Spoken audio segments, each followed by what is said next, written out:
Epidemiology is one of the most important topics in PSM and almost a guaranteed question in LAQs and theory papers. So let's just start off with the definition. The epidemiology is the study of distribution and determinants of health-related states or events in specified population and the application of this study to the control of health problems in the community. Defined by John M. Last. The components of the definition is the distribution. The distribution defines how the disease spreads across time, place, and person. The determinants of health-related states and events. The determinants being the factors that and like the risk factors that influence the occurrence of the disease. The health-related states or events being the disability or the disease or the injury itself. The specified population could just be anyone, could be a community, could be a group of individuals. The application is the actions taken which help in stopping or preventing the disease. The objectives of epidemiology is to describe the distribution and the magnitude of health and disease in the community, identify the risk factors or the etiology in the pathogenesis of the disease.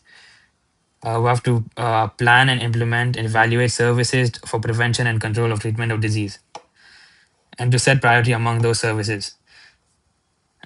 Now one of the main subtopics in this chapter is the uses of epidemiology. We have mainly we have seven epidemiological uses. So these are study of trend of diseases, community diagnosis, disease, uh, the disease risk and risk factors and individuals at risk to the disease, planning and evaluation, syndrome identification, completing the clinical picture, and causes and risk factors. So let's just talk about each of them. Studying a trend of disease. We have to look at the number and type of cases occurring over a period of time. This helps to know the rise and fall of specific diseases and helps us predict how other diseases can also be acting over a period of time. Community diagnosis. This helps in identification and quantification of health problems in a community in terms of mortality and morbidity rates. Health services and evaluation and planning. The planning part talks about allocating resources appropriately so that the required health services are available. And evaluation talks about the measures of effectiveness of control measures in preventing the disease. Each of these you can give the example, such as cancer screening programs for planning and vaccination programs for evaluation. To know the individual's risks and chances, epidemiology is used to calculate the incidence, attack rate, relative risk, and attributable risk factors for related to or believed to cause the disease, for the factors which cause the disease. This could be example, the most common example, we have smokers and causing smoking causing cancer and the risk of developing TB. Syndrome identification. We have identifying symptoms in patients and which helps us further narrow down the diagnosis of patients. Completing the clinical picture, for example, atherosclerosis.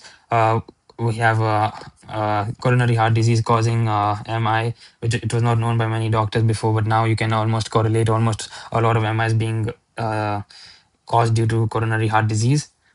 And it helps us identify the risk factors and causes to begin with. Measurements in epidemiology. Any measurement must have clear definition and applicable to all subjects. Measurement is the form of basis of comparison between groups and helps assess the effectiveness of intervention. We use indicators for these. The basic requirements of a good measure or indicator is the following.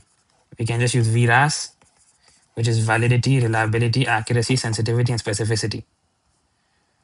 Now, the other main topic of this LAQ is investigation of an epidemic outbreak. Now, in order to start off with this answer, we need to define what an epidemic is.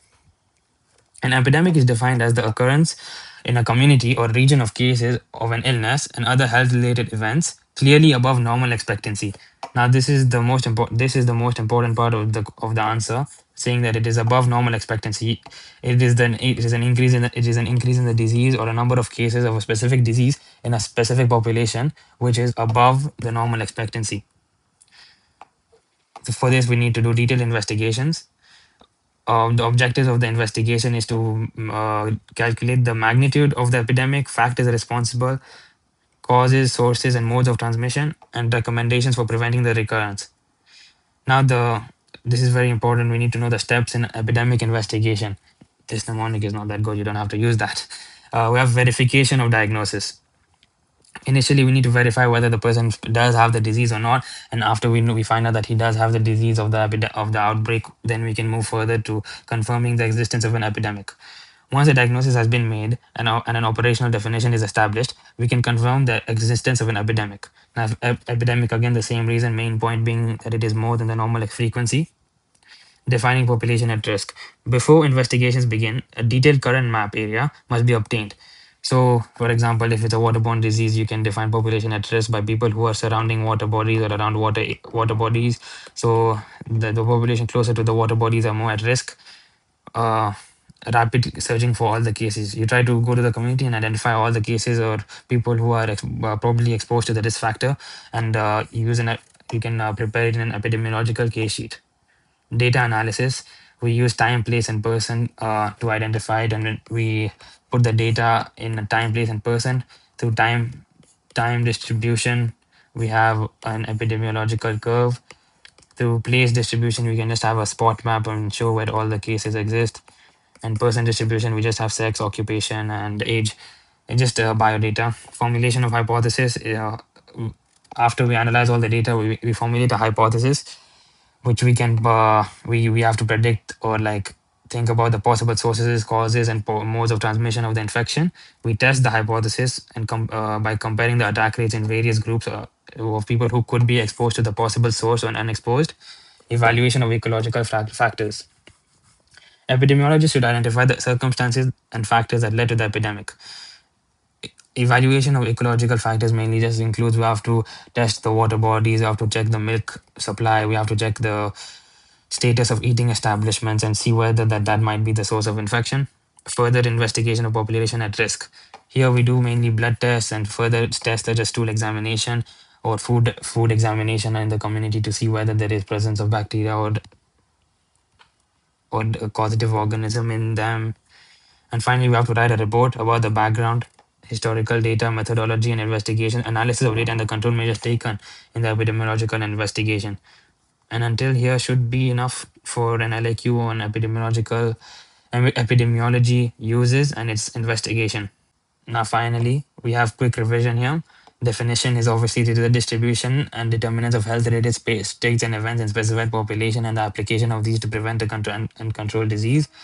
Of the seven uses of epidemiology that we did, we have 10 steps in epidemic investigations. We just did that, and that is mainly it for one LAQ of epidemiology.